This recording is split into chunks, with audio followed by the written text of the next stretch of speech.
Com grandes poderes, vem grandes responsabilidades. Os nossos lendários guerreiros atravessam os desertos de Arrakis, fugindo de vermes gigantes, para vos trazer um programa sem spoiler. São eles, o parente próximo de Dr. Yue, Matheus o Japa. O próximo professor Xavier da Marvel tá neste Duna de agora, a gente só não sabe. O guerreiro trovador Guilherme Amarino. Nossa, esse é o Shura de Capricórnio. Nossa, mas você é o Shura de Capricórnio? Sim, eu sou o Shura de Capricórnio. E você? E o Fremen, Gabriel Mendes. Então, Game of Thrones, na verdade, é o Duna medieval. Você está ouvindo Contemporama.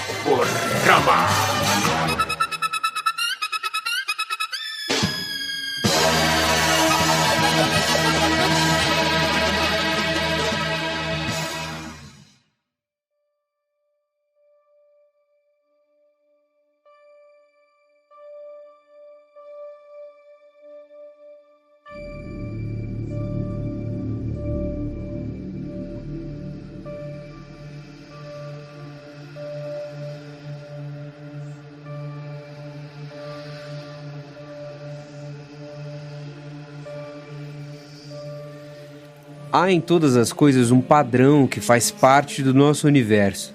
Tem simetria, elegância e graça, as qualidades que sempre encontramos na obra de um verdadeiro artista. É possível encontrá-lo na mudança das estações, na maneira como a areia escorre de uma colina, nos emaranhados de galhos de um arbusto, de cresoto ou no padrão de suas folhas. Tentamos reproduzir esses padrões em nossas vidas e em nossa sociedade à procura dos ritmos, das danças, das formas que confortam, mas pode-se ver perigo na busca da perfeição definitiva. Está claro que o padrão definitivo encerra a sua própria fixidez. Nessa perfeição, todas as coisas seguem para a morte. Caraca, é assim que a gente começa um podcast, hein? Tenebroso, fica com essa aí. É isso, caros amigos ouvintes, estamos aqui reunidos para poder falarmos desta obra magnífica que é Duna, de Frank Herbert. Caramba, que honra poder estar aqui com vocês falando sobre essa incrível obra, cara. Eu sou muito fã desse livro, Pra mim, eu tô num hype tremendo por causa desse filme que vai lançar desde o ano passado e fica retardando pra lançar. E é isso aí, vamos falar do Duna. É isso, gente. Eu vi o filme do David Lynch. De um lado temos alguém que, já leu há muito tempo e está totalmente hypado, e temos alguém que só assistiu o filme. Quando você assistiu o filme? Você pode dizer quando você assistiu? Ontem. Mas eu vi o filme e ele me deu um hype porque eu quero ver essa coisa boa, entendeu? Eu quero ver tão ruim do David Lynch. Eu quero ver a versão boa dessa parada. Você ficou impressionado com o Sting no filme, vai, fala sério. Com o Sting, com o escudo, nossa, com o Barão. Aquele filme tenta... Enfim, a gente já vai chegar lá. Vamos chegar lá. Ai, não tem como, cara, esse filme é muito ruim. Vamos lá, Gui, faz pra gente então, você que já é fã de longa data, uma pequena sinopse, uma pequena introdução sobre o que é Duna. Bom, vamos lá. Duna é um livro de ficção científica escrito pelo nosso amigo Frank Herbert, o bom velhinho, o Papai Noel malévolo, aqui nascido em Tacoma, estado de Washington, ali, em 1920. E ele faleceu, infelizmente, em 1986. Muitas coisas de Duna aconteceram depois de 1986, né? Então, pelo menos ele participou do filme magnânimo do David Lynch, pelo menos isso. Mas enfim, ele lança o livro dele, ele é um romancista e tudo mais, tem outros livros dele e tal, mas a obra magnânima, a opus, a grande obra dele é o Duna, né? E o Duna foi publicado em 1965. Aí tem as sequências, né? Depois a gente fala mais sobre isso. O Duna é um livro de ficção científica com muito conteúdo político, muito conteúdo filosófico, acompanha aí uma família. Você provavelmente já viu o trailer de Duna, já viu que tem lá o filho mais novo, tem o pai, tem a mãe, aí tem alguns guardas reais. Então é todo aquele romance espacial, aquela ópera espacial que lembra, tem um quê de Star Wars, porque certamente Duna, como obra ficcional, chegou aí para influenciar tudo que veio depois dele. Então, muito do que a gente tem como ficção científica e viagens espaciais, né, são contaminados pelo conteúdo do Duna, tá? Então, assim, na minha opinião, eu sei que não vale muita coisa pra você que tá ouvindo aí, mas o Duna é o melhor livro de ficção científica que existe, assim, no mundo. Uma declaração forte, hein? Na verdade, nem tão forte, porque, olha só, na versão da Aleph, que eu tô aqui na minha mão, o Neil Gaiman fala isso. Então, olha só, pelo menos o Neil Gaiman fala a mesma coisa que eu. Isso é verdade, isso é verdade. Você tem mais gente grande te apoiando aí no seu hot take. Não é uma informação tirada do Reddit, né? É realmente uma informação válida. Eu liguei pra ele e falei assim, ó, cara, é o seguinte, você quer escrever ali, dá uma moral para o cara. É uma das obras mais reconhecidas quando o assunto é ficção científica, assim, até porque por tudo que foi dito de influenciar inúmeras outras obras. Mas é engraçado quando você para pra olhar e ver que a obra foi rejeitada, tipo, sei lá, umas 20 vezes por inúmeras editoras diferentes, né? Sim. Hoje em dia é uma das obras mais reconhecidas, mas na época a galera simplesmente falou, não, eu não vou publicar essa coisa aqui. E... que doideira, né, mano? Aconteceu o mesmo com a J.K. Rowling. Então, tipo assim, se tem algum editor ouvindo, cara, qualquer coisa que eles te entregarem na sua mesa, aceita. Você pode estar agregando a maior saga de fantasia da sua vida, da vida das pessoas, e você ainda não sabe, mas aceita, só por precaução. Por isso, você, editor, aceite a minha trilogia cósmica. É verdade. Não, mas o Duna também sofre talvez do mesmo problema que o Tolkien sofreu, né? Porque é muito grande, cara. Você vê essa edição da Aleph, são mais de 600 páginas, né? Com os apêndices e tal. Então é um livro muito grande. Ele foi publicado em 2 partes, né? Ele foi publicado ali de dezembro de 63 até dezembro de 64 numa revista chamada Analog. Ele publicou a primeira parte como Dune World e a segunda parte como The Prophet of Dune. Então, essa publicação prévia, antes da oficial, né, de 65, foi crucial, assim, porque aí foi aos pouquinhos. E será que ele chegou a fazer, tipo, essa versão da revista foi uma versão, digamos assim, teste, ou ele não fez nenhuma alteração, será? Cara, eu não sei, mas a edição de 65, ela teve algumas revisões, inclusive depois, eu acho. Teve algumas mudanças. Não sei se nenhuma mudança, tipo o Hobbit, que foi bem revisado depois que lançou o Senhor dos Anéis, né, que tem uma parte que muda bastante, mas não sei se teve tantas mudanças assim. Eu tava vendo um cara comentando e teve essa divisão aí do livro em 2 partes, justamente porque na época não era muito comum um livro tão grande assim ser publicado, né? Geralmente as ficções científicas eram livros mais curtos, historinhas mais fechadinhas ali em si mesmo, e o cara chega com um livro, gigantesco, parrudo, né? Porque o primeiro livro, ele é muita coisa. Não é à toa que o filme que vai sair agora não vai nem passar pelo livro todo, vai só pegar ali. O autor do The Witcher, que também era um repórter, um jornalista, os primeiros livros... Eu não vou tentar falar o nome do cara, porque é realmente maldade. Mas ele começou publicando The Witcher em jornal também. Contos de jornal. E que é uma coisa comum, é o seguinte, a gente tá falando de ficção científica e tal, talvez é importante para dar um contexto pra Duna, que é o seguinte, a ficção científica, ela nasce por meio de magazines, assim, você tem, eu tô aqui na minha mão uma magazine que era do meu pai, que eu furtei do meu pai, que é uma magazine do Isaac Asimov, e aí você tem contos, assim, de vários outros autores que fazem parte de um time que publicava contos pequenos, e os contos eram, assim, contos mesmo, então um conto tem o quê? 5, 10 mil palavras, assim, não é nada muito grande, então vai dar umas 10, 15 páginas, 20 páginas, um conto quando muito grande, umas 60 páginas, então são histórias mais rápidas, histórias que têm fundo filosófico, histórias que têm um fundo de reflexão ali com relação ao progresso do futuro, etc, etc, mas são histórias curtas. O Duna vem numa levada, tem outros livros também que vêm juntos, mas ele vem numa de ser uma história bem mais graúda e de construir para si um universo e um contexto muito maior do que só um conto curto, né? Sem dúvida. Acho que talvez em escala a importância do Tolkien para fantasia e do Frank para pro sci-fi mais tecnológico, igual é com Duna, O equivalente, né? O Tolkien, ele tem uma construção de universo muito importante dentro da fantasia, né? E aí, comparado ao Tolkien, na área da ficção científica, nessa literatura de ficção científica, é o Frank Herbert, se for pensar assim. Talvez é uma comparação justa. Não é à toa que os dois, se bobear, são, tipo assim, os criadores dos dois melhores universos, assim, que eu já tive a oportunidade de ler. Particularmente, assim, lendo, são os dois universos que eu tive a mesma sensação enquanto eu li, assim, de caramba, esse universo realmente é algo incrível, assim, isso é algo sensacional. Nesse sentido, eu acho que eu acabo concordando que, assim, na minha opinião, acaba sendo os dois meio que equivalentes um ao outro. Pra quem assistiu Loki, Senhor dos Anéis e Duna são eventos nexos que ramificaram a linha do tempo aí. Boa.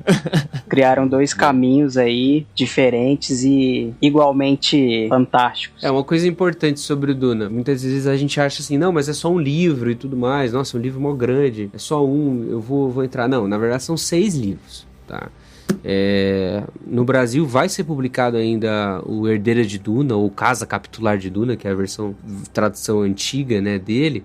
Vai ainda ter essa versão nova da Aleph, mas são 6 livros escritos pelo Frank Herbert. E aí uma coisa que é parecida com o Tolkien, que é o seguinte, o filho dele começou a escrever também sobre Duna também, e ajudar, da mesma maneira que o Christopher Tolkien fez, com a diferença que o pai não estava morto, né, na época e tal, e os dois conseguiram escrever alguns romances sem ser Duna, juntos, tanto o Frank quanto com o Brian, que é o filho, né, e aí quando o Frank morreu, o Brian continuou a publicar coisas sobre Duna, então tem 6 livros do original, do Frank Herbert, e aí o Brian, ele tem uma porção de livros, são 6 livros de contos, legends, assim, de Duna, e mais 3 livros de histórias paralelas, fixando em algumas características do universo em si. Então tem 6 prequels do Duna, então são as histórias anteriores ao primeiro livro, bem anteriores inclusive, e aí 3 livros de contos em cima de elementos do universo mesmo,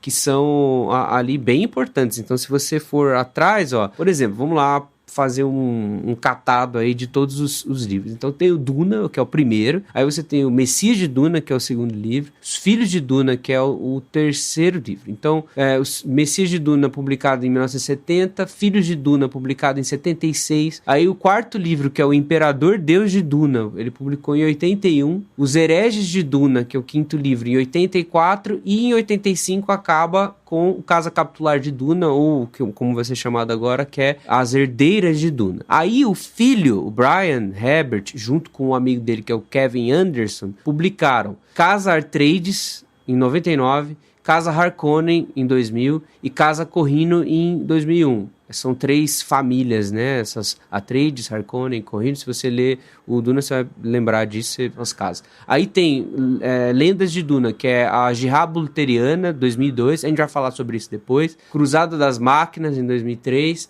A Batalha de Corrin, que é em 2004. Esses são os contos lendários de Duna, que são as prequels, acontece antes do primeiro. E aí tem 3 livros sobre a Estrada de Duna, que é só sobre o planeta Duna. Aí os Caçadores de Duna, sobre os caçadores de especiaria, né? E os Vermes de Areia de Duna, porque se você viu esse trailer, tem um verme de areia gigante. É uma das coisas que tem aí no universo. Então, assim, é muito livro. Muita coisa mesmo. Então, se você quer... eu quero ficar só no Duna. Tá bom, mas se você ficar só no Duna, você vai estar perdendo um negócio gigantesco. Mesmo. O jeito que Frank Herbert estabelece ali o universo desde o primeiro momento do livro, é perceptível que o cara tem uma ideia muito grande do que ele tá escrevendo ali, do que ele tá fazendo, né? Porque você é inserido num momento específico, numa família específica, onde está acontecendo muitas coisas. Até comentei com vocês, né, antes, assim, offline, de que essa sensação de você adentrar no mundo de Duna e sentir que tudo ali dentro é muito bem estruturado, muito bem estabelecido, é refletida também, consequentemente, na quantidade de livro e de coisas que saíram subsequentes, assim, né? A gente vai ver todas as origens, né? Tanto do homem na Terra, quanto depois das batalhas que houve até chegar no momento de Duna. A gente vai ver depois com o próprio desenvolvimento da família Atreides, que acontece. Então, assim, é claro desde o início que o Frank tem uma ideia muito clara do que ele tá fazendo. Pelo menos eu tenho essa impressão, assim, quando eu tô lendo. É o que ele fala na entrevista dele lá, né? Que ele não simplesmente sentou e, vou escrever uma história. O cara fez toda uma pesquisa sociológica, Ecológica também. ecológica, científica. Que, inclusive, ele nem ia escrever o livro, né? Ele ia escrever um artigo sobre dunas, sobre um ecossistema de deserto. E aí, por causa da pesquisa que deu tantos frutos, ele volta pra casa. E aí, ele senta pra escrever Duna e, cara... E aí o resto é história, né? Como diriam. Isso é legal, porque, tipo, assim, é uma história, uma ficção científica, tem muito de mistério, tem muito de romance, é um épico, só que é uma história com muito de ecologia e muito de política, sabe? Então, ela acaba virando uma análise ecológica, uma análise política, né? Lógico que as duas coisas estão entremeadas, e também religiosa, né? Então ela é quase um estudo, se você for ver, assim, do ser humano, filosoficamente falando, né? Um estudo do ser humano, das capacidades do ser humano de desenvolvimento religioso, de desenvolvimento político e também a alteração ecológica de ecossistemas e de um planeta, digamos assim. Nessa pegada religiosa aí, por exemplo, o Duncan, no filme do David lá, tem uma hora que ele dá um cumprimento assim pro Paul, que seria como se que a força esteja com você, né? Mas que ele diz que a mão de Deus esteja com você, ou algo assim. Esse Deus seria algum Deus genérico, ou é algum Deus específico, assim, que a gente tem conhecimento, pelo menos a humanidade na Terra 2021 tem conhecimento? Então, no Duna acontece várias coisas, né? Primeiro a gente precisa situar, assim, o cara que tá chegando em Duna, precisa situar no tempo. Então, o tempo... Assim, se for falar assim, essa história, né? Que tempo que é isso? É um futuro, assim, muito distante. É tipo uns 13 mil anos do futuro, digamos assim, sabe? E esses 13 mil anos é quando a parte mais antiga dessa história está acontecendo, que seria tipo, eles têm a contagem de anos aí com base numa guerra, que é essa guerra que a gente falou que é o Jihad Lutheriano, que é praticamente uma guerra contra as máquinas. Esse é o grande contexto de Duna, tá? Não vai ter isso escrito no livro, mas à medida que você vai lendo o livro, você vai meio que se contextualizando disso. Que o ser humano lutou contra as máquinas inteligentes, sentientes, e ganhou. Então, o universo de Duna, digamos assim, e a tecnologia, ela tem, assim, naves, tem mecânica, tem tecnologia mesmo, assim, tipo, computadores e tal, mas é tudo muito refém do próprio ser humano. Então, você não vai ver inteligência artificial nem nada. Até em questão de combate, né? Você vê um combate que tem uns dispositivos muito evoluídos, que é o próprio dispositivo de combate que eles usam, as naves e, enfim, exploração de planetas e de especiarias, de qualquer coisa assim. Mas, ao mesmo tempo, você percebe que não é como a gente imaginaria num futuro muito distante, né? Que você fala, putz, é um futuro muito distante, aí você já imagina, assim, um nível de tecnologia e robótica muito avançado. Absurdo, né? Só que quando você chega em Duna é diferente. E isso é muito doido, né? Você chega em Duna e você fala, caramba, parece que tem um desenvolvimento aqui, mas as coisas não avançaram tanto. Para substituir essas máquinas, então, vieram os mentats, é isso? Seres humanos desenvolvidos e treinados exatamente para agirem exatamente como uma máquina. É essa a ideia dos mentats? O mentat, ele é tipo... um computador humano, digamos assim. Então, o mentat, ele tem um treinamento mentat para ser um supercomputador. Ele consome bastante especiaria, né? E eles têm todo um treinamento. E aí, a Casa Imperial, que é a casa do imperador Shaddam IV, né? A Casa Corrino, a Casa Atreides, a Casa Harkonnen, cada uma delas tem mentats a seu dispor, sabe? E eles se utilizam dos mentats para tomar as decisões, para ver o que vai acontecer, para calcular os riscos, né? De ir para algum lugar, de fazer alguma coisa. Então, os mentats vão servindo essas casas nobres do universo de Duna para ser os conselheiros, assim, digamos assim. São os droids humanos. Quase isso, né? Mas o engraçado é que muita ficção científica vai por esse caminho do progresso da humanidade em desenvolver tecnologia até chegar a um ponto em que a tecnologia é tão inteligente que ela começa a criar uma consciência e aí a humanidade é extinta, as máquinas venceram, acabou aí. O legal de Duna é que a história acontece ou começa oficialmente depois que deu errado, não é? E as máquinas perderam nesse universo. É uma subversão interessante, assim, do esperado. É bem diferente do esperado. E tudo acontece muito ligado a duas coisas importantes. Primeiro, a organizações comerciais, a organizações políticas e organizações religiosas. Tá tudo entremeado. Então, o jihad luterano, quando a humanidade ganha das máquinas, eles descobrem o quê? O uso de uma especiaria, e eles replicam essa especiaria para tornar o ser humano diferente, mais capacitado, mais iluminado, assim, digamos assim, tanto mais inteligente quanto capaz de ser um condutor para as viagens interplanetárias, né? Então você tem ali a construção de um negócio que é a guilda de transportes, né? Space Guild, a guilda espacial.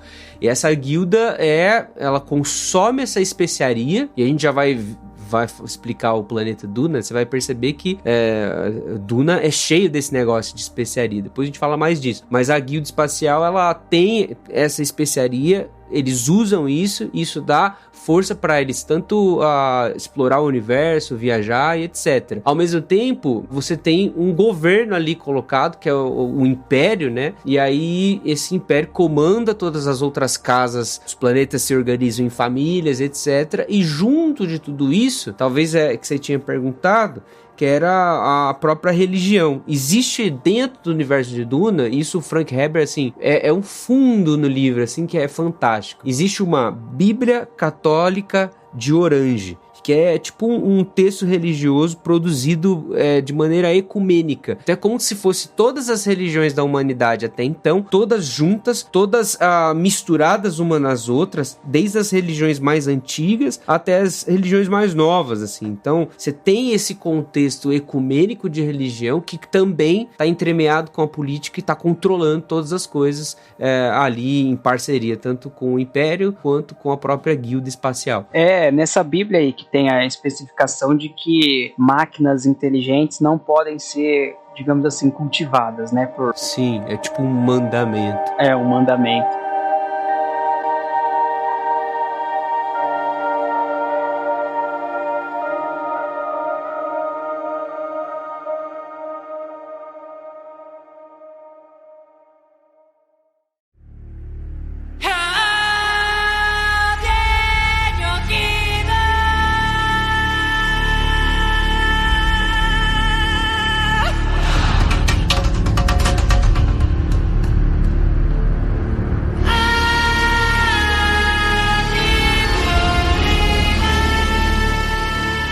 Então vamos lá, a gente já entendeu aqui um pouco como funciona esse universo. Então estamos num mundo há muito tempo na frente, um mundo onde passamos por uma pós-revolução das máquinas e a humanidade venceu.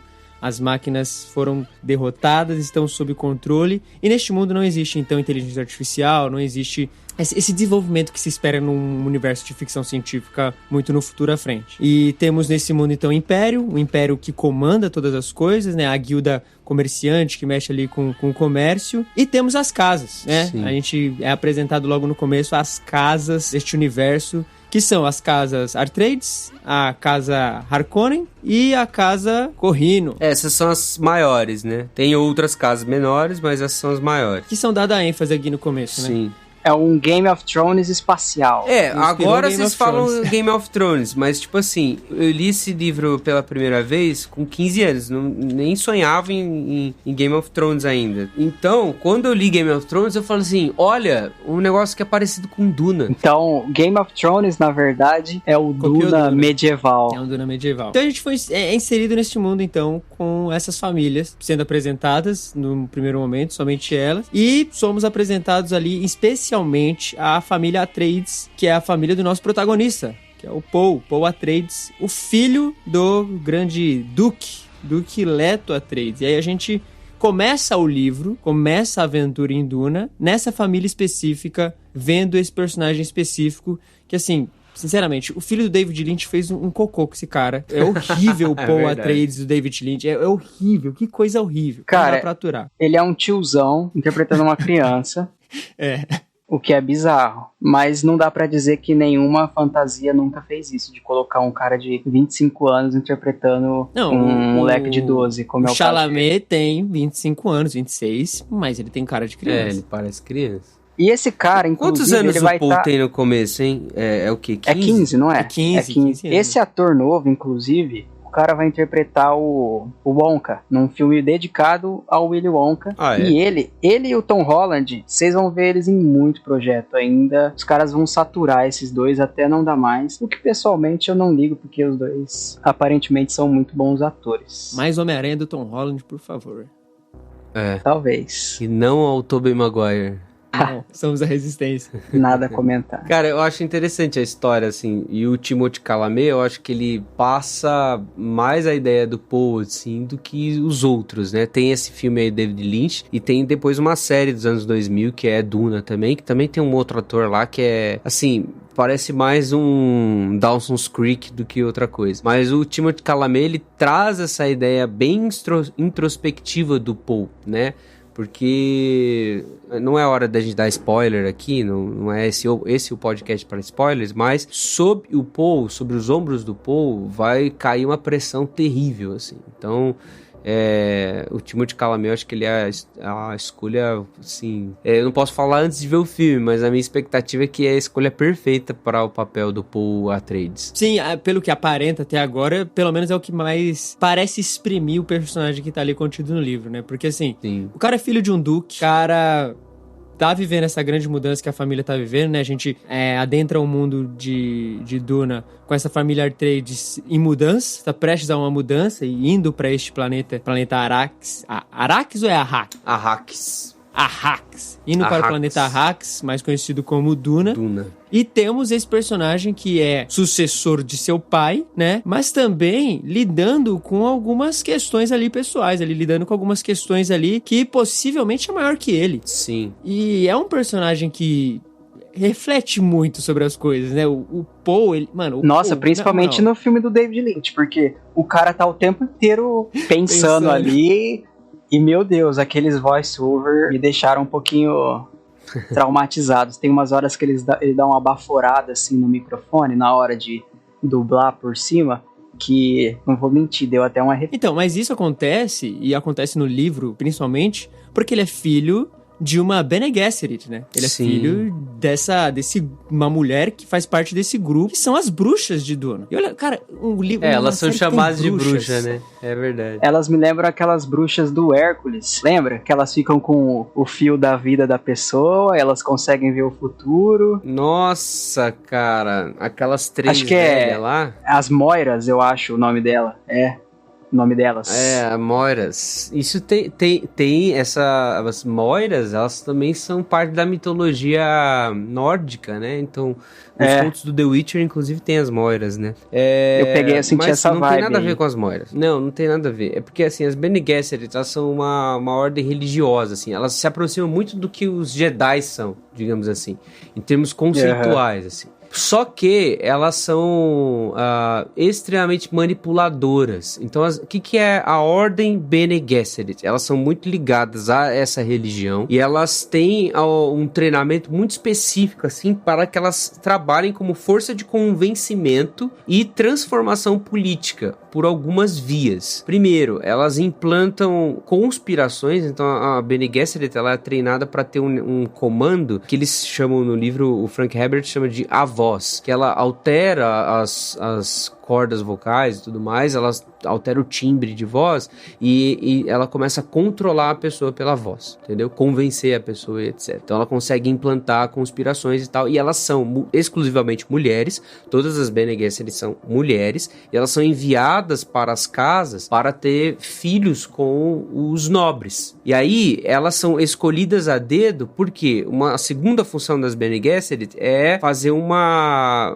seleção genética das linhagens mais nobres, entendeu? Então tem um um grande objetivo por trás das Bene Gesserit. Eu não vou contar muito mais, porque eu não quero estragar o livro, né? Não quero estragar a sua experiência, mas elas são uma organização que tem esse viés de controle genético de toda a nobreza e ao mesmo tempo de implantar conspirações e tudo mais, e elas o fazem através da religião. Então você vai ver as Bene Gesserit assim, atuando em muitas coisas no universo de Duna, não é só assim, tem a Lady Jessica, que é a mãe do Paul, ela é uma Bene Gesserit.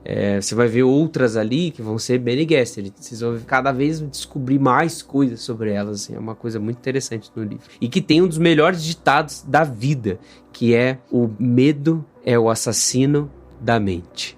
Olha só. Cara, é genial, é genial. E eu acho mais da hora, uma das características que eu acho mais incríveis, assim, que dão um drama e dão um ritmo muito bacana pra história, é a habilidade das Bene Gesserit de conseguir ler as pessoas de uma forma muito profunda, né? No livro, constantemente a gente vê, ela percebe pela entonação da voz, ela entende se a pessoa tá mentindo ou não, ela consegue perceber segundas intenções. Sim. Isso vai gerando ali uma percepção a mais. Consegue escutar a batida do coração um pouco mais evidente. Exatamente. E Paul, sendo filho de uma Bene Gesserit, adquire essas habilidades. Ele foi treinado pela mãe para ter essas habilidades. Então a gente encontra um menino de 15 anos super habilidoso em inúmeros aspectos, né? Ele é super habilidoso no seu pensamento, ele é super habilidoso ali nessas habilidades de leitura, em batalhas, em um monte de coisa. É um menino que você olha e fala, caramba, é um bom protagonista. Tem algo de especial nesse menino aí. Tem algo a mais nele. E, obviamente, né, a gente vai desenvolvendo ali pelo livro essas habilidades. Mas, Gui, as Bene Gesserit, cara, isso é uma impressão que eu tive, assim. Elas estão por trás da história, então, desde o começo, né? Se eu não me engano, elas existem até um pouquinho antes da grande revolução ali do Jihad luteriano. Sim. Mas elas estão permeando por todos os grandes acontecimentos aí que acontecem no universo. Porque, assim, as Bene Gesserit, elas têm um objetivo gigantesco, que é por isso que elas ficam cruzando, digamos assim, as suas mulheres Bene Gesserit com os nobres das diferentes casas, fazendo linhagens, entremeando as linhagens e tal, porque elas estão atrás de um produto final. Esse produto final é um homem Bene Gesserit. As Bene Gesserit, essas bruxas Bene Gesserit, como elas são chamadas assim pejorativamente no livro, elas têm um treinamento que elas tomam tipo um álcool de especiaria. E ela, então, desenvolve as suas habilidades a partir daí. Nenhum homem sobrevive a isso. Só um, que é o Kwisatz... Eu vou falar errado, porque eu vou falar do jeito que eu li quando eu tinha 15 anos. Que é o Kwisatz Haderach. Esse homem, Bene Gesserit, o único que sobreviverá a esse coisa é tipo um messias esperado dessas Bene Gesserit. E elas estão tentando fazer isso desde essa época aí que o Japa falou sobre esse negócio de cruzar as linhagens para achar esse produto, para fazer propositalmente um messias delas. E esse cara é o cara que vai controlar o universo. O Adam Warlock. O Adam Warlock do Frank Herbert.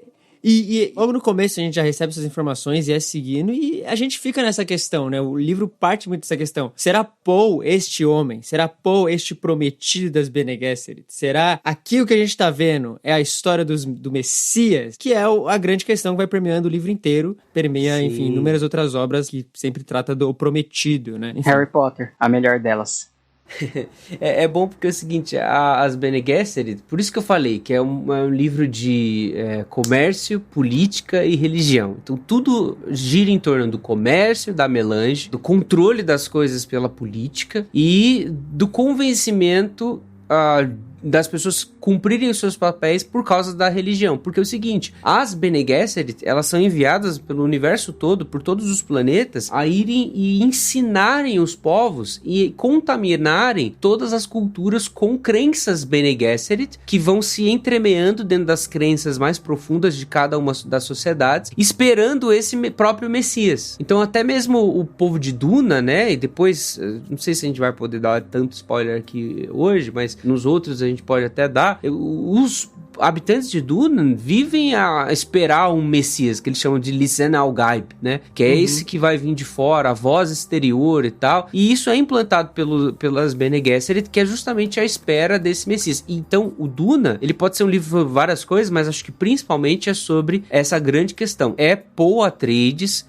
o Messias, sabe? E aí tem todos os desdobramentos da história. Cara, e é muito interessante assim, né? Porque isso é totalmente o mérito do próprio Herbert de construir essa história e de levar o ritmo desse grande questionamento a se desenrolar. Porque você começa o livro, é desanimador você começar Duna, vou ser sincero aqui. Sei que você talvez esteja interessado em começar, mas é um tanto desanimador assim, pelo menos particular pra mim foi, porque além de ser muito grande, ele tem um começo lento. Ele tem um desenvolvimento muito devagar, você fica meio perdido ali no começo, é apresentado muita coisa, e se você não leu nada antes ou não sabe nada, você fica um pouco perdido. Mas ele vai escalando, ele vai dando um ritmo pra história, ele vai acrescentando novos elementos, é uma escadinha, ele vai genialmente construindo este universo de uma forma que você vai absorvendo esses questionamentos também.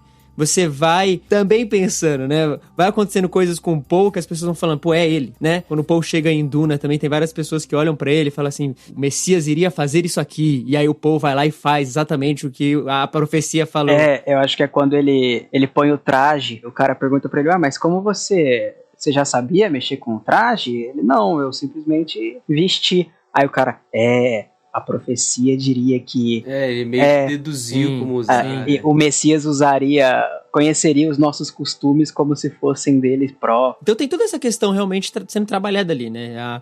A clássica história, embora, né, muito clássica, assim, pra gente que depois de muitos anos já viu muitas histórias falando sobre o prometido, sobre a pessoa escolhida, etc. Mas que, cara, Duna trabalha isso muito bem e sim... Muito bem, não no sentido de ter feito perfeitinho, mas muito bem no sentido de ter sido muito original, de ter sido muito certeiro na forma, tanto como conduz, como conclui isso, que enfim a gente não vai falar aqui. Mas é muito interessante essa jornada. A jornada tanto do Paul de se entender sendo ele realmente o prometido ou não, e da gente descobrindo junto com ele se ele é realmente esse prometido ou não. Que não é uma coisa que se limita só ao leitor, o questionamento, mas o personagem tá o tempo inteiro também se questionando, né? Dependendo do que ele vê e das consequências das ações dele. Assim, o livro é muito bom porque ele vai te dando um contexto por meio de, assim, cada capítulo, ele abre o próximo capítulo com uma frase, assim, não tem um título do capítulo, é uma citação de livros ficcionais dentro do... Cara, isso eu achei genial. Do universo de Duna. E é muito massa, porque ele vai te apresentando ali um contexto tremendo da história, por meio de citações de livro que você fica com maior vontade de ler. Por exemplo, tem esse excerto de frases reunidas do Muad'Dib, que é da princesa Irulan. Aí, ó, o conceito de progresso age como um mecanismo protetor para nos resguardar dos horrores do futuro. Cara, você fala assim mesmo, o que é isso? O que vai acontecer aqui? O que é isso e tal?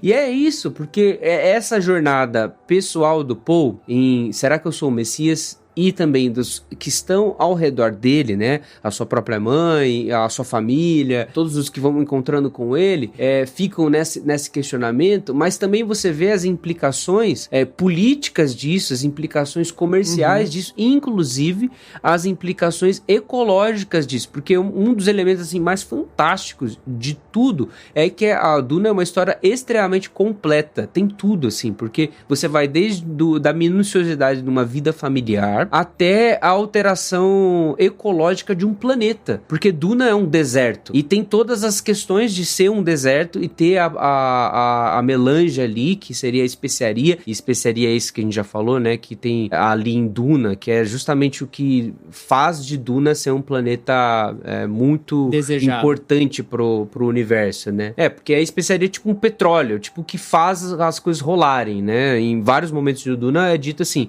quem controla a especiaria controla o universo. Então, a especiaria é o que faz o universo funcionar. Então, o Duna ser um planeta em que ele é constantemente usado como fonte de especiaria, então tem todas essas questões, e aí tem questões ecológicas envolvidas, tem questões políticas envolvidas, tem questões sociais envolvidas, porque tem os habitantes do planeta, e tudo isso vai girando em torno desse personagem que vai se amadurecendo ao longo das páginas do livro, que é o próprio Paul, e ele se descobrindo ou não como Messias, ele se questionando ou não como o Messias de fato, o cara que vai assumir, né, a liderança do pai, tem todas essas questões que você vai assim, a coisa vai escalonando muito, muito mesmo. E o Paul vai até lidando com essa questão assim de profecia, destino, propósito ou não, porque ele também, isso até aparece nos trailers, nem é spoiler, o Paul tem sonhos sobre coisas que ele sabe que acontecem. Ele até menciona que assim, eu sonho e essas coisas vêm a acontecer. E aí ele não estando em Duna, ele começa a sonhar sobre coisas em Duna que vai acontecer. E aí você realmente entra nessa pira, nesse pensamento assim de caramba. É aquela grande discussão, né? Será que tudo está escrito realmente já e já tá aqui definido? Ou não? Esse cara realmente é o prometido pela Bíblia, pela religião, porque todo mundo tá falando, pelas profecias antigas? Ou não? Uma mídia que eu vi algo parecido e que é pessoalmente assim uma dos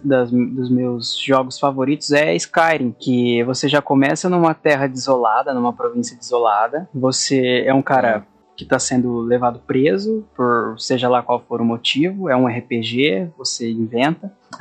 Dentro dessa história de Elder Scrolls V, você também tem os livros a respeito do Dragonborn, da chegada do Dragonborn, e você não faz ideia do que é isso, você não está preparado para isso, você não é isso a princípio, mas tem toda lá essa cultura que espera essa entidade, essa persona que vai trazer paz ao povo e vai unir os povos ali. É óbvio, é um jogo gigantesco, tem muitas implicações e espero que tenha implicações em jogos futuros também, mas é um lugar, assim, o Gui falando dessa maneira me trouxe, eu só conseguia lembrar de Skyrim na hora, que é um jogo muito grandioso, assim, uma história muito, muito rica, acho que com a mesma estrutura, digamos assim, algo que vai escalonando. É bem o lance do Joseph Campbell, a jornada do herói, descobrindo o escolhido, né?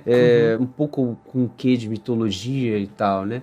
É bem jornada do herói isso, mas o lance mitológico é muito clássico nos elementos de jogo, porque você se identifica com ele, né? É um artifício narrativo de quem tá escrevendo muito bom, porque você começa a entrar no personagem do Paul, quer você goste do jeito que o Paul resolve as coisas ou não, você começa a ter os mesmos dilemas que ele, porque inevitavelmente esses dilemas são os nossos dilemas. Será que eu tenho que realmente fazer isso ou aquilo? Talvez não seja comandar uma jihad contra as máquinas, talvez não seja ser o Dragonborn, ou talvez não seja ser o Dragoncast tem a questão do Luminary, né? Talvez você não é o Luminary que vai extinguir as forças do Dark Lord e tal, mas você com certeza tem outras coisas que passam por dilemas parecidos numa escala bem menos fantasiosa. E esses dilemas do Paul são dilemas assim, cara, será que eu posso mesmo fazer isso? Será que eu sou capaz? Será que eu não vou surtar quando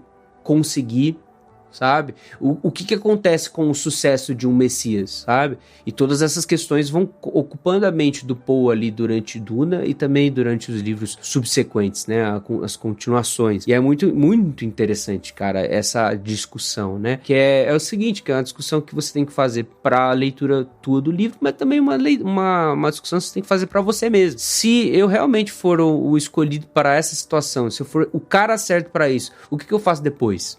É o lance do cachorro perseguindo o carro, que não sabe o que fazer a hora que ele realmente alcança o carro. Seria tipo isso. Agora eu sei o que eu sou. Como que eu procedo? Devo proceder dessa maneira? Agora que eu sei que eu sou isso, eu faria isso? É tipo a própria parada em relação dele com o pai dele, né? Porque a gente é introduzido no início do livro, entendendo que o pai dele é um homem muito carismático, muito justo, muito honesto. O pai dele é um homão, né? A gente vê no próprio trailer, aquele cara é um homem. A gente quer que ele seja o nosso pai. E o Paul tem essa imagem do pai dele também. E o pai dele, a família dele, o pai, sendo representado pelo pai, foi enviada para aquele planeta, para cuidar daquele planeta, para realizar uma tarefa. E Paul se olha no momento de falar, caramba, é o meu pai, né? Ele é esse homem, mas e eu?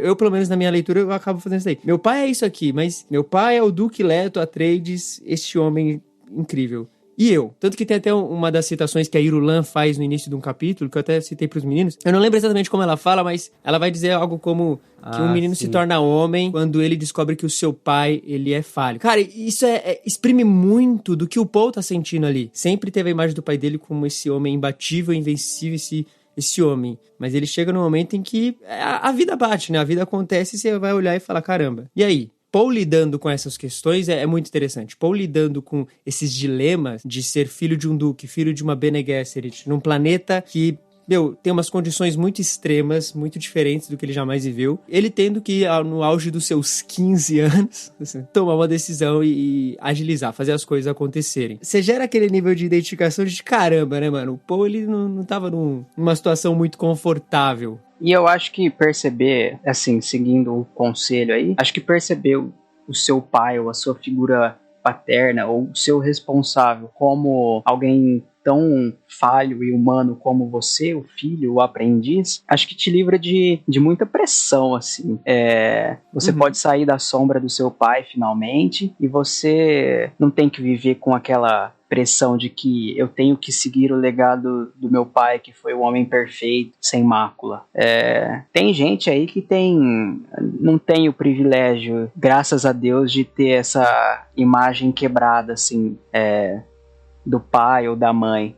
Mas quando você vê que as famílias, seus responsáveis ali, têm os seus probleminhas também, acho que livra você de muita barra pesada. Sim, e pelo que parece, pelo trailer do filme, é bem provável dessa relação de pai e filho ser bem desenvolvida, né? Porque tem até aquela cena no trailer que Paul chega pro pai perguntando, pô, se eu não conseguir ser isso aqui que eu tenho que ser, se eu não conseguir chegar neste lugar que eu tenho que chegar. E aí, né, o Oscar Isaac, né, o nome dele? É o Oscar Isaac. Bonitão, incrível daquele jeito, só fala, não, mas você já é isso. Então é muito realmente essa busca pela identidade, essa compreensão da identidade, melhor dizendo, de quem Paul é e de quem ele vai se tornar. Inclusive, no filme do David Lynch, as melhores cenas pra mim foram as cenas de diálogo entre o Paul e o Duke. É muito bom. Tem uma cena que eles conversam numa área exterior, assim, que é bem legal. É a melhor coisa do filme, assim, pra mim. Com o pai e do filho. Que não foi escrito pelo David Lynch, foi escrito pelo Frank Herbert. Tinha que ser, né? Pois é. As melhores coisas do filme do cara são as coisas que ele não escreveu. Eu achei 2 citações da Princesa Irulan aqui. Achei 2 citações dela dentro daqueles introduções do capítulo, né? Tem uma que é legal, cara, que é o seguinte, ó. É aí que vemos um homem enredado pelo destino, um vulgo solitário que teve sua luz obscurecida pela glória do filho. Ela falando do Duque Leto. Ainda assim, há de se perguntar, o que é o filho se não uma extensão do pai? E aí em uma outra, aquela que o Japa falou, ela fala o seguinte, provavelmente não existe epifania mais terrível do que o instante em que descobrimos que o nosso pai é um homem de carne e osso. Nossa. É toda essa discussão aí do Paul, né? Ele tem uma expectativa pra cumprir e aí ele... Peraí, qual é essa expectativa? Quem é meu pai? Então, além do autoconhecimento, é um próprio conhecimento da sua família, das coisas que ele não enxergava antes, né? Entre a admiração e a decepção. Nossa, é realmente... Cara, isso que eu acho, assim, mais genial do Frank Herbert, porque é o que ele fala também em todas as entrevistas, que embora eu esteja, sim, discutindo política, discutindo ecologia, discutindo um monte de coisa, eu tô trabalhando antropologia, eu tô trabalhando um aspecto do ser humano, como o ser humano viveria neste ambiente, como o ser humano trabalharia seus dilemas nessa situação, né? E eu acho isso que ele faz isso de uma forma, tipo assim, não desconsiderando, ele faz tudo de uma forma muito incrível. Todas as discussões políticas, ecológicas, filosóficas, mas essa discussão do ser humano, essa discussão no Paul, essa discussão até da própria mãe, ou enfim, de todos os personagens ali centrais, cara, é algo muito bem trabalhado aqui em Duna. É algo muito bem executado, assim. Você percebe realmente que o Paul, mesmo sendo ali um personagem, ele parece realmente vivo, é algo tridimensional, sabe? E você percebe quando um escritor teve êxito, quando você olha pra um personagem, você fala, cara, mas não parece que foi um personagem escrito, sabe? Parece que é só um retrato de alguém que realmente existiu e caramba, sabe? Acho que a pérola está em você encontrar uma pessoa que saiba escrever bem como um ser humano agiria em uma situação inimaginável por nós, assim, colocar pessoas, entre aspas, comuns, seres humanos, em situações que a gente não passa na vida real. Por exemplo, tendo que decidir entre o destino do universo, ou, no caso de super-herói, levar o dinheiro de maneira honesta para casa, ou tirar vantagem do poder que tem e roubar um banco, ficar milionário da noite pro dia. Eu acho que o legal da ficção e da fantasia é ver os seres humanos nas mais improváveis situações aí. Olha, que o Duna, pelo jeito, não parece ser tão improvável assim. Olha só. Pois é, cara. Você fica aí dando tapa no seu computador, no seu CPU. Você fica xingando seu celular, espera ele se revoltar contra você. Então, a gente precisa começar uma jihad bluteriana.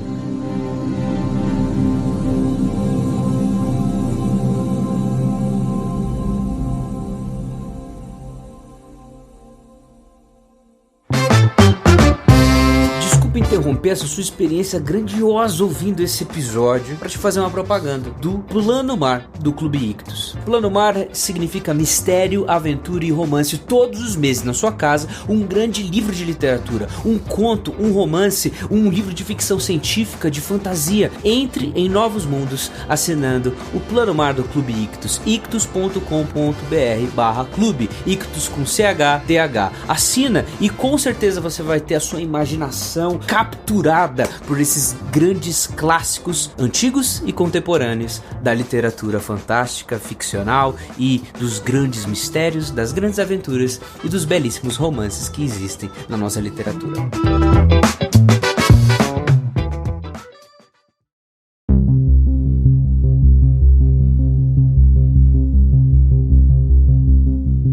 Agora, partindo para terras mais arenosas, para climas mais áridos, vamos falar do planeta, especificamente. Vamos falar de Arrakis, vamos falar de Duna e, consequentemente, vamos falar da relação de Poe e com os Fremen, que é o grande palco dessa história, né? Que é o grande lugar onde a gente vai permear essas discussões e todos esses pensamentos.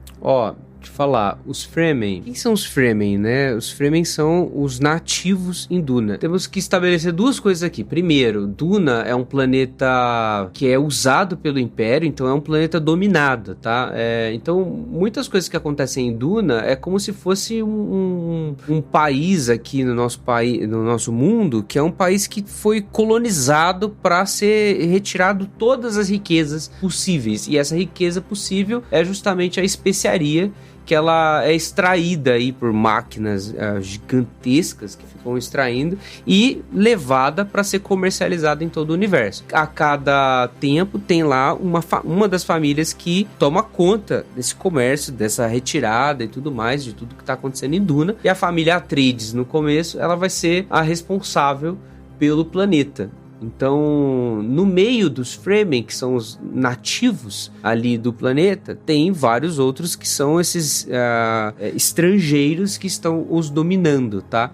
Então aí você já tem uma tensão primária, que é o próprio dilema do colono e do colonizador. Tipo, você tem lá o colonizador, você tem o nativo do planeta que tá ali sofrendo e tudo mais. Então, os Fremen, eles são essa etnia, essa nação que vive tendo que se esconder, que vive de milícia, batalhando ali pela sua própria força. Vive na borda, né, do planeta. Exatamente. Eles têm as capitais, assim, do Duna, né, tanto que a Arrakina é a principal capital ali. Os Fremen, eles vivem escondidos no deserto, né, então, como o Duna é um planeta totalmente desértico, você tem poucas cidades no planeta, e as cidades ali são todas protegidas das tempestades de areia e etc. E os Fremen, eles são esse povo que consegue lidar com todas as dificuldades que tem no deserto e tudo mais. Então, é uma tensão interessante de você ver.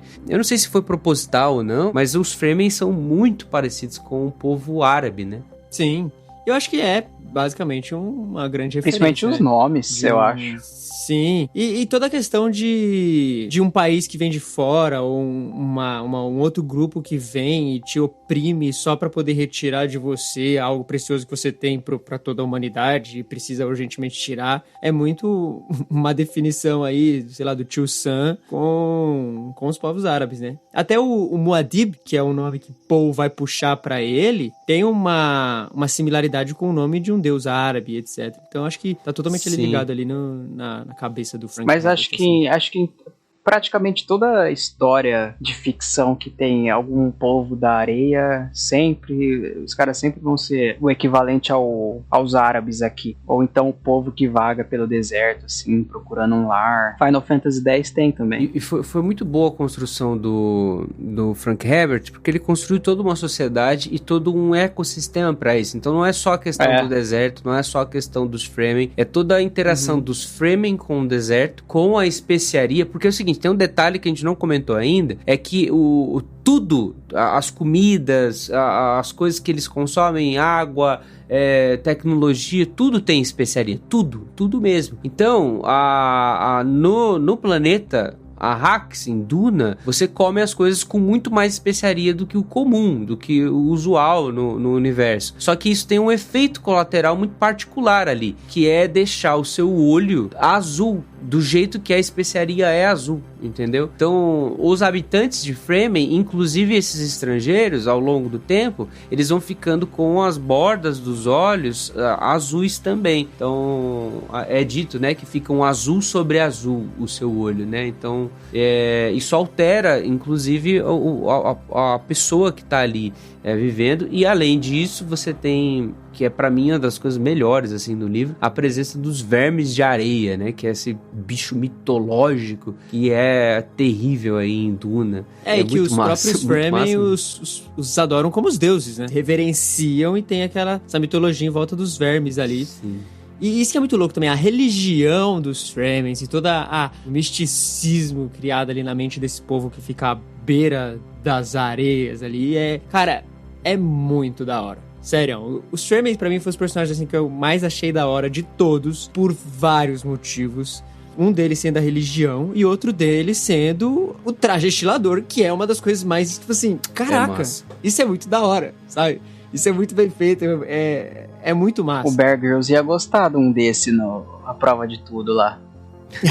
Seria bom. Não, é que esse negócio do traje destilador é um negócio que é o baque que os Atreides sofrem quando eles vão pra Duna. O que acontece? Os Atreides, eles são de um planeta chamado Caladan. Caladan é um planeta tropical, com muita água, com muitas plantas, jardins, etc. E Duna é um planeta totalmente desértico que não tem água. Inclusive, a água é um grande problema em Duna. Por isso, existe esse traje destilador. Que é o traje destilador? É um macacão com uma tecnologia ali de reaproveitar toda a água que sai do seu corpo. Então, o seu suor, as suas fezes, o seu xixi, saliva, tudo. E aí ele destila essa água e você pode beber. Ele transforma toda essa água, extrai toda essa água para virar uma água potável, então você pode reaproveitar ela. Por quê? Porque você não pode perder água nesse planeta. Perder água é você morrer. Água em Arrakis é vida. Então é incrível você ver como isso altera todo o comportamento que você tem com tudo que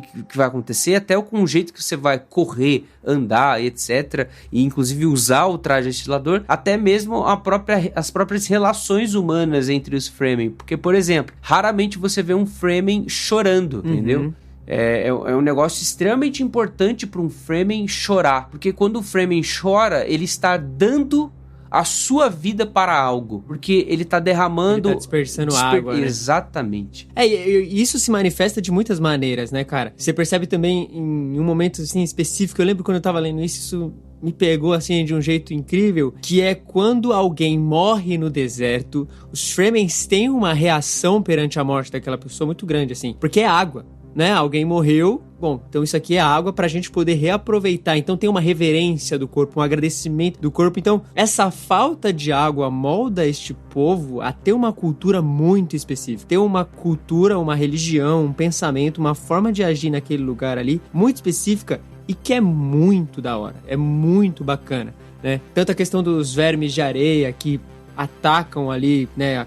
Se manifestam ali, aparecem no deserto quando ouvem algum barulho, eles são atraídos por barulho. Então, geralmente, os Fremens andam mais à noite, porque de dia eles, né, por causa do calor também, enfim, mas eles andam no deserto à noite e fazendo passadas irregulares para os vermes não saberem onde eles estão. Então, eles... Cara, é um povo muito único, mano. Eu fiquei muito empolgado quando eu conheci os Fremen assim, e você vai desenvolvendo conhecendo, na verdade, toda essa forma de viver deles no deserto. É empolgante demais. Como tudo lá envolve essa especiaria, se eu não me engano, ela causa um certo tipo de dependência também, não é? É como se fosse uma substância química lá que você começa a sentir a necessidade dela Sim. cada vez mais, dependendo do grau de quantidade que você consome. Então você tá sempre bombando o seu corpo. Inclusive o efeito do olho azul no filme do David. Gente, o filme do David é tudo que eu posso dizer sobre Duna. Mas esse efeito do olho azul no filme do David Lynch, olha, parabéns. O cara gastou um total de 1 centavo pra fazer esse efeito. Cara, é terrível. E ficou uma bosta, Ficou né? muito ruim.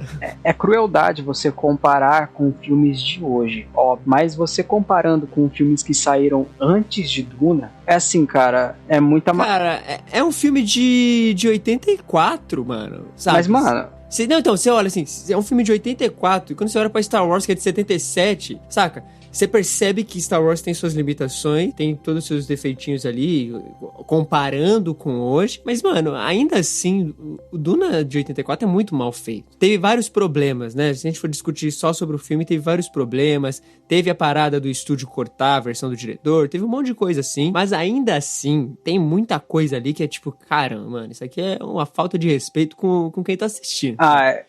Então, eu li lá que parece que a grana acabou, os caras não queriam dar mais, queriam um filme limitado ali de 2 horas e pouco, e o diretor ficou extremamente pistola com isso daí, né?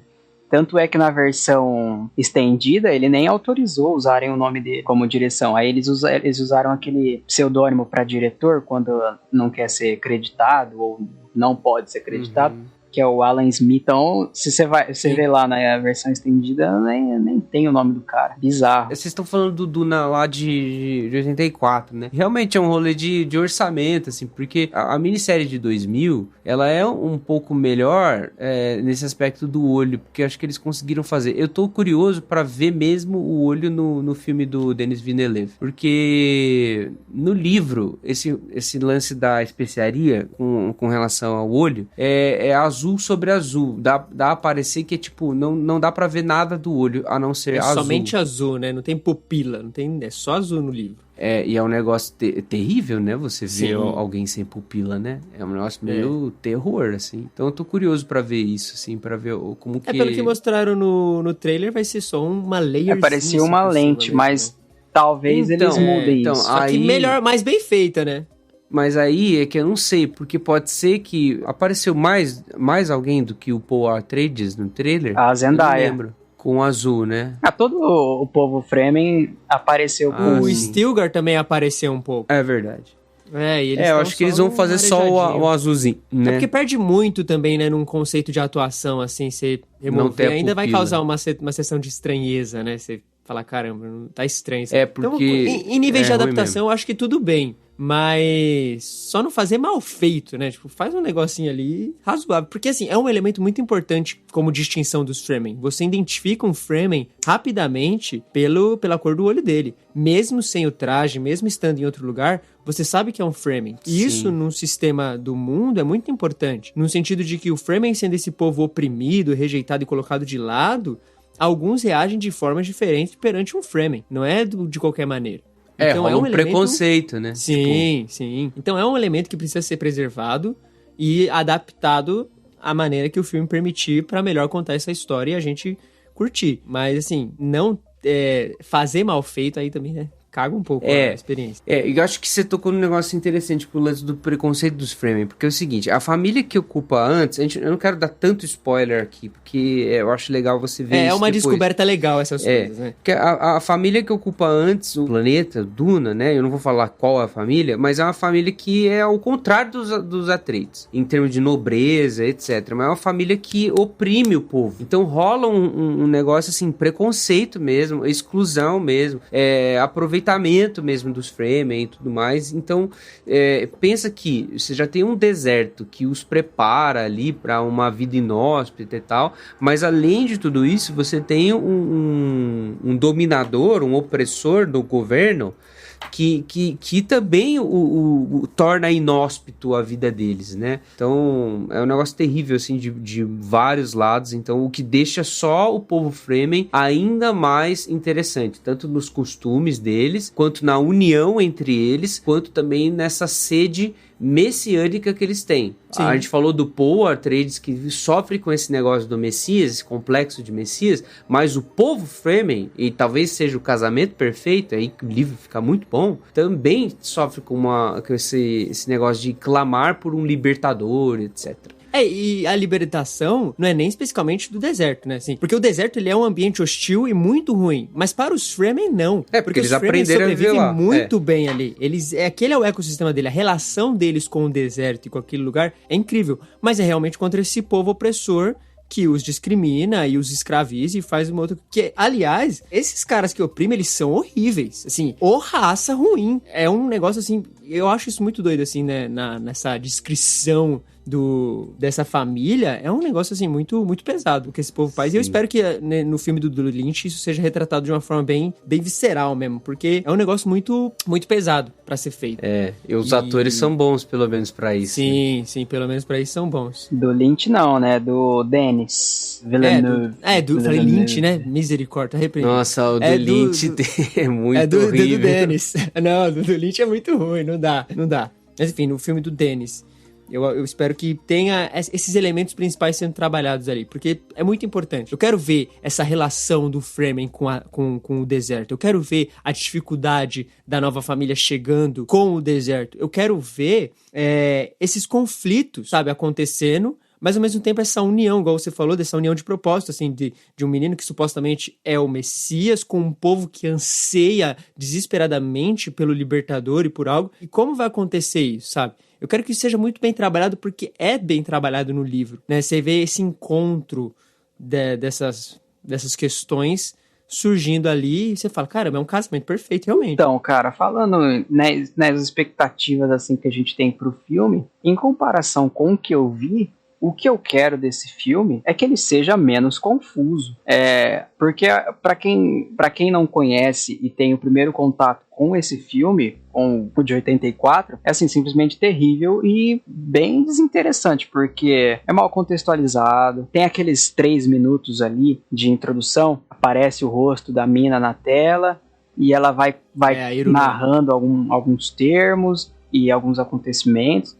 Mas, nossa, cara, tipo assim, dá 10 minutos, você já esqueceu, sabe? É difícil. Que ela falou. Então... Cara, sendo muito sincero, assim, em termos básicos e gerais, eu só não quero que o Denis Villeneuve, no seu filme, trate a gente como burro, tá ligado?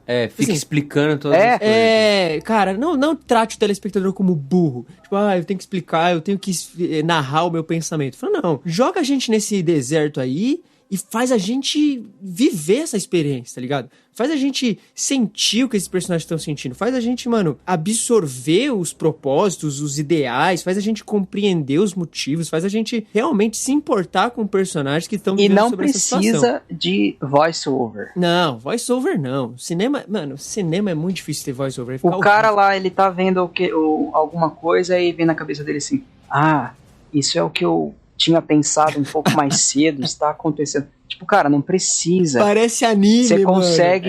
eu ia falar isso. Anime tem isso direto. Não, mas no anime funciona. Anime funciona. Aí aparece o cara meio transparente e a cena que ele tá vendo.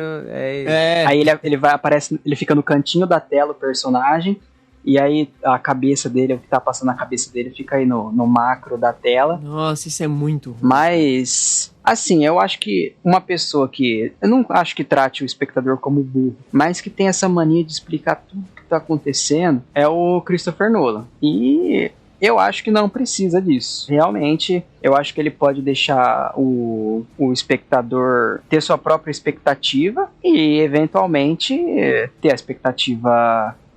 cumprida, né? O que você achou que ia acontecer realmente aconteceu ou não. Sem precisar ficar falando, tipo, este é o meu sonho que se realizou. Este é um sonho cumprido. Quando personagens são muito bem escritos, quando o universo são muito bem construídos, enfim, os lugares são bem ambientados, você não precisa disso, sabe? Você não precisa dessa descrição. Quando você precisa explicar o que tá acontecendo, ou quem é o personagem, por que ele tá agindo assim, explicar verbalmente ainda, cara, é realmente porque você não sabe construir um personagem, você precisa ter essa pausa meio novela, né? A novela das 7. Joana, irei para o hospital. Camargo, você está indo para o hospital? Só faltou... É total Cavaleiros do Egito, né? Isso é Cavaleiros do Egito. Nossa, ele é o Shura de Capricórnio. Nossa, mas você é o Shura de Capricórnio? Sim, eu sou o Shura de Capricórnio. É verdade. E você? O lendário Shura de Capricórnio. Isso é muito ruim, cara. Isso cansa narrativamente falando e não agrega em nada. Sabe, obviamente, não é o estilo do Villeneuve fazer isso, não pelos filmes anteriores dele, mas é o mínimo, assim. Eu realmente, e pelo trailer dá essa aparentada, de que teremos Duna pela primeira vez nos cinemas bem adaptado, sabe? Duna em sua grandiosidade, Duna em sua beleza extrema. Porque, óbvio, é deserto, enfim, tem muitas questões de... Né, não é muito bonito você ver uma tempestade de areia, mas assim... O que ficou faltando é que no filme de 84 não tem cena, tipo assim, ele não aproveita o cenário, cara. Cenário no deserto dá pra você fazer muito take bonito. E o cara não aproveita, tipo... Ou ele aproveitou e algum Zé Ruela do estúdio achou que seria melhor tirar. Mas não tem cena marcante, assim, tipo, visualmente impactante. Tem sim. Tem a cena do verme saindo. Grotescamente. Não, tem cena impactante pro ruim. O barão cuspindo na cara da... Nossa, mano. Isso é nojento mesmo. De Deus, cara. Mas eu falo assim... É o nível de gore que eu não consigo entender, não consigo ver, cara. Visualmente, que aproveita o cenário, não achei que teve, não. Eu nem terminei de ver de tão ruim esse filme. Eu tenho uma teoria sobre o filme do Denis Villeneuve, e é o seguinte, não vai ser ruim. Porque o Hans Zimmer tá fazendo a trilha. E Hans Zimmer não faz filme ruim. Não tem um filme do Hans Zimmer. Faz parte do contrato dele. Né? Não tem. Ele assiste o filme antes e aí ele fala... Eu vou te dar uma informação, aí vamos ver se você vai continuar achando isso. Ele fez a trilha sonora de The Amazing Spider-Man 2. Ué, tá bom, ué. Não é um filme ruim. Meu Deus. O Gui mudou de opinião. Não, Spider-Man 2. Amazing Spider-Man 2 é bom pra caramba. Eu gosto. Tem a mãozinha. Buscando a gente.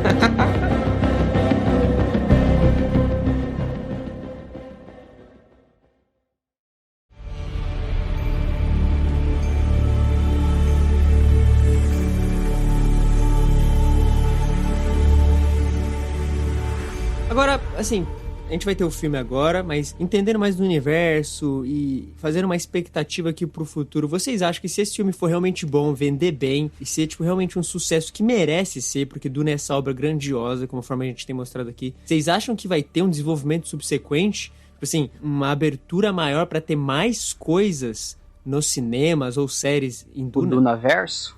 Cara, eu acho que o mínimo é ele acabar a história do primeiro livro. Porque, claramente, o filme não vai até o final do primeiro livro. Então, eu acho que o mínimo é, pelo menos, concluir a história do primeiro. Aí, depois eu acho difícil continuar. Difícil. Podia virar uma série. Só se for uma série ou... Porque aí é muita história pra frente, cara. Por exemplo. É muita história e vira muito... É muito viajado, cara. Só pra vocês terem noção, tá bom? Vamos lá. É um spoiler lá na frente. Um dos herdeiros do Paul Atreides, ele vira um verme gigante. Caraca. Bizarro. Que é no Imperador Deus Duna. Ele vira ele faz vários experimentos nele mesmo para ele virar um verme gigante. Então, tipo, é um negócio assim... Eu não sei se eu vou ver isso em vida no cinema. Na moral, não sei se a galera vai ter estômago pra ver um negócio desse. Podia virar um anime, então. Não. Um anime seria mais Tem que virar uma série. Seria muito louco se virasse a Legendary tá... Os caras correndo pelo deserto, aquela música meio pop punk tocando no fundo. A Warner e a Legendary, elas estão aí tete a tete, né? Tanto é que Godzilla tá lá no HBO Max, teve quase que lançamento instantâneo. Sim. Cara, uma série do HBO Max pra contar algumas outras histórias, assim, que estão fora do...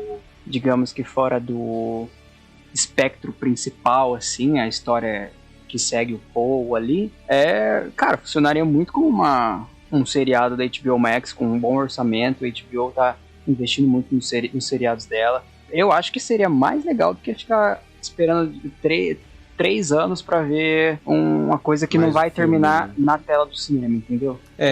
Já fizeram duas séries, que é do Duna mesmo, que é inclusive com o William Hurt. Aí, ó, General Ross. Com o William Hurt. O William Hurt era o Leto Atreides. Um outro carinha que chama Alec Newman, que era o Paul. Não tem o resto do negócio não é ninguém famoso, assim. Mas, enfim, é uma minissérie, fizeram do Duna. E aí, tem o filho de Duna, que é o 3º livro. E eles fizeram também. E quem faz um dos filhos do Paul é o James McAvoy. Nossa, Cara, o Sr. Túminos. Pois é. isso é surpreendente. É muito... Eu assisti essas minisséries. Tem que ver onde tem agora, porque eu assisti há muito tempo atrás, numa época muito ilegal da minha vida. Então tem 2 professores Xavier em Duna, porque o Patrick Stewart tá na... É verdade. Ele tá no Olha aí. Duna de 84. No do Lynch.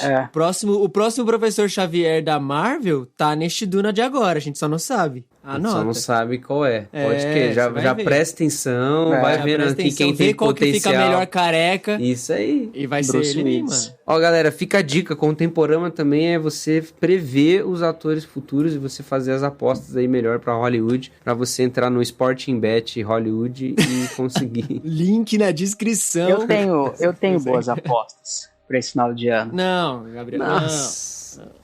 Cara, Eu achei que a gente ia ficar o podcast sem falar disso. Não, eu tenho boas apostas. não dá pra passar sem essa. Fala a sua aposta, vai. Ó, Guilherme Amarino e Matheus Ojapa estão, acho que, há alguns 5 meses aí me azucrinando, falando que eu tô criando expectativas irreais aí pro próximo filme do Homem-Aranha, que inclusive a gente vai falar dele aqui numa próxima oportunidade. Minha aposta é o seguinte: eu tenho minhas fontes, tá? Do grupo Marvel Studios Spoilers, do Reddit, tá bom? A minha fonte autorizada do Reddit. Muitas fontes aí estão reportando que Tobey Maguire e Andrew Garfield estrelarão como Homem-Aranha no final do ano, ao lado de Tom Holland. Os caras estão, obviamente, me azucrinando há muitos meses, falando que isso não vai acontecer, que eu tô criando expectativas irreais e que eu vou me desapontar com o filme. Só que assim, eu não tô preocupado com nada do que eles dizem, porque eu sei que eu estou certo e eu quero ver a reação, a cara de tacho dos dois quando isso acontecer. Então eu quero deixar registrado aqui no nosso primeiro contato com vocês que isso vai acontecer. Uma bruxa das areias me contou e é isso que vai acontecer. Então fica na expectativa aí. Você vai ver o Tobey Maguire entregando pizzas mais uma vez e essa é a minha aposta. Ó, Gabriel, te falar um negócio. É o seguinte, eu vou ler... Presta muita atenção no que eu vou falar pra você. Eu vou ler um excerto das frases reunidas de Muad'Dib. Só pra você ver, a gente tá no programa de Duna aqui e Duna irá te responder. Olha só. Nas profundezas do inconsciente humano encontra-se uma necessidade difusa de um universo lógico e que faça sentido. Mas o universo real está sempre um passo adiante da lógica. In your face. Não, aqui não entra lógica. O Loki quebrou com a lógica. Agora, até X-Men, Wolverine, a origem é canon, tá bom? É o Evan Peters em Wanda Maximoff. É isso. É isso que é o seu Marvel. Ralph Bonner. Tem um menino ficando maluco aqui, gente. Já era. Não, só tô... Alimentamos um monstro. Alimentamos E um esse monstro. monstro vai festejar. Mas então tá registrado essa aposta, tá registrado pra posteridade e é isso.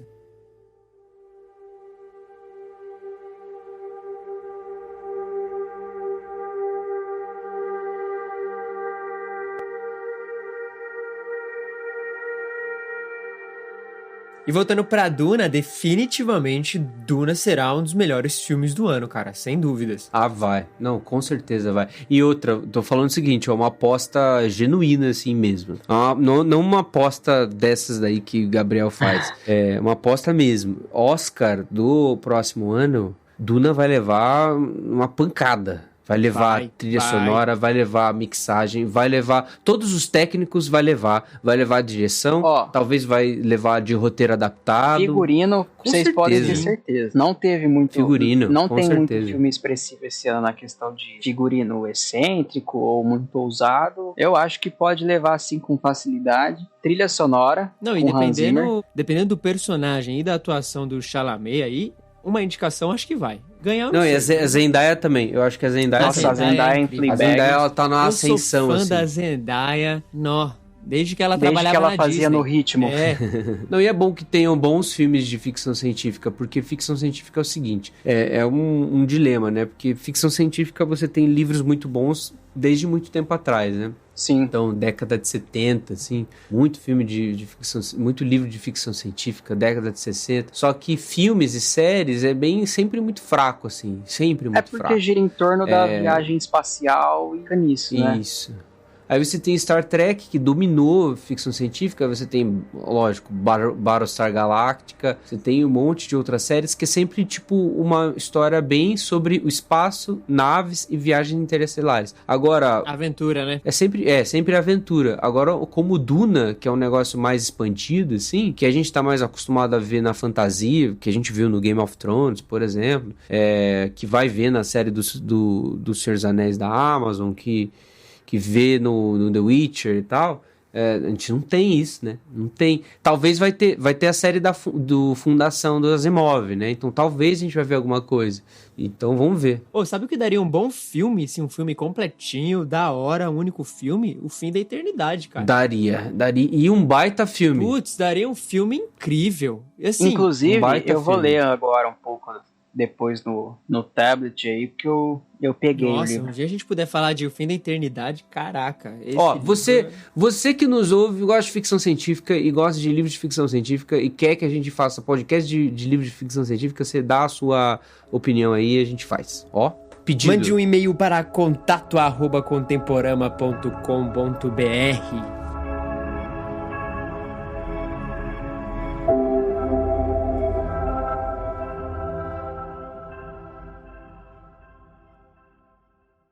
É isso, chegamos ao fim do primeiro episódio do Contemporama. Se você gostou, se inscreva pelo Spotify, assine na Apple Podcasts e envie para o máximo de pessoas que você conhece e faça a palavra do Contemporama se espalhar por todo o canto. As informações para contato estão na descrição do episódio. Você também pode acessar o nosso site lá em contemporama.com.br e também fazer um comentário lá no post deste episódio. O Contemporama será um podcast semanal, então nos vemos na semana que vem. Até breve.